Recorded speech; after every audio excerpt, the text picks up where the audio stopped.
ay parang timang. Tuwing umaga na lang, andito lagi itong pusa. Kada magbukas ako hanggang magsara, hindi siya dyan naalis. Minsan nga, yung mga bumibili na ilang na sa kanya. Siyempre, iniisip nila baka makalmot sila o kaya baka biglang kagatin. Nakakatakot pa naman magkarabis ngayon. Pero sabi ng ilan, hayaan ko na lang daw yan dyan kasi swerte daw. May mga tao talagang naniniwala sa swerte. At meron din namang hindi naniniwala sa swerte pero naniniwala sa malas. Ako actually, naniniwala talaga ako sa swerte. Pero hindi ako umasa sa swerte. Sample na lang natin yung mga nakakapulot ng pera. 'Di ba swerte 'yun? At saka yung mga nananalo sa raffle, swerte din 'yun. O sasabihin mo na naman kasi kapalaran na nila 'yun. Bakit? Makakapulot ba ng pera 'yun kung hindi lalabas ng bahay o nakaiga lang maghapon? Yung nananalo sa raffle, mananalo ba 'yun kung hindi siya tataya? Sabi nga sa kanta nasa Diyos ang awa, nasa tao ang gawa. Kaya gawa ka lang ng gawa ng tao. Kilos lang pala ng kilos hanggang swertein tayo sa buhay. Kaya ako, hahayaan ko na lang yung pusa dyan. Swerte man o hindi, hanggat walang napiperwisyo, dyan lang siya. Tsaka naniniwala ako, walang malas na pusa. Porkit may team, malas na. One eternity later.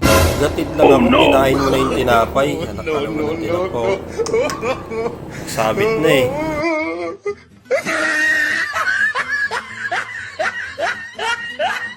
Putik na yan, ang ganda pa naman ng mga kwento ko sa'yo kanina. Naghatid lang ako, inubos mo na yung pandesal. Hindi mo man lang ako hinintay, sana naghati na lang tayo dyan. Bibigyan naman kita eh. Dami niyan Ming, sa'yo lahat yan. Wala kang pamilya, wala kang kaibigan, wala kang amo, sa'yo na yan. Road trip.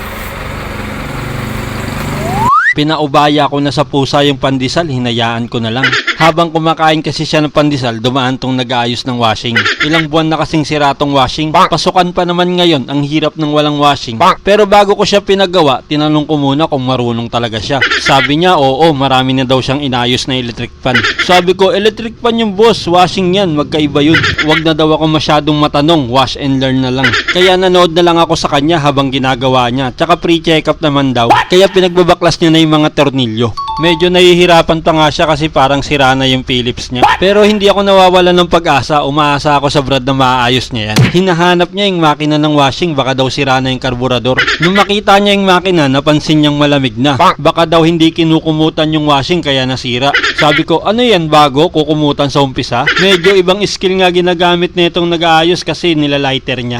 Madali lang naman yung putuling kung plies. Pero hinayaan ko na lang siya, hindi na ako nakialam, hindi naman ako marunong dyan. Kung alam ko yan, di sana ako na lang gumawa, hindi pa ako gagastos.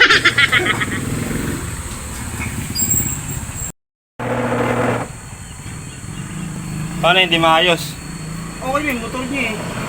Nakuha sa capacitor na sira niya. Ang problema mo itong... Sabi ng nag-aayos, capacitor daw at saka yung goma, hindi na kumakapit. Wala daw siyang dalang capacitor at saka goma na pangpalit. Kaya sinabi ko, pagbalik na lang niya pag meron na siyang dala para maayos na yung washing. Pero may maganda siyang naisip, bigyan ko na lang daw siya ng pamasahe, siya na lang daw bibili at saka pambili. Di binigyan ko siya ng pera, tapos iniwan niya na lang yung gamit niya para daw sure na babalik siya. Ito yung mga gamit na iniwan, no?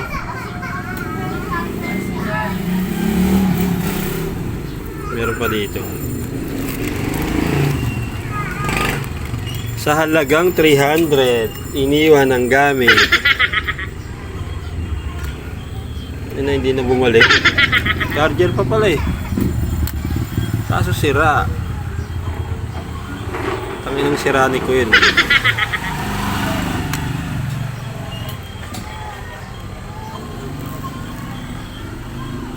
Electrical tape lang ni silbi.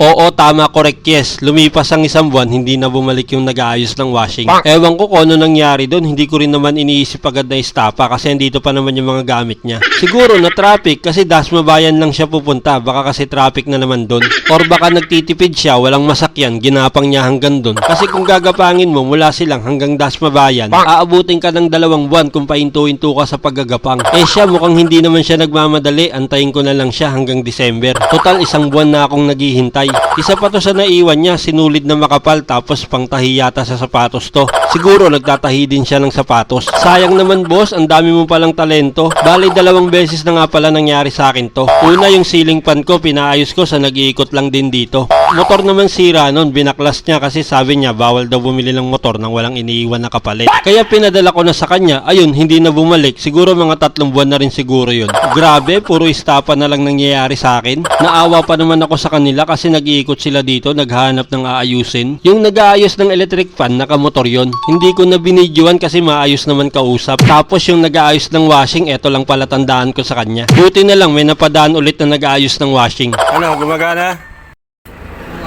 Ito yung common niya, saksakan. Ito yan. Tapos ngayon, ito yung side. Sa red, yung reverse. Ito naman papakabila.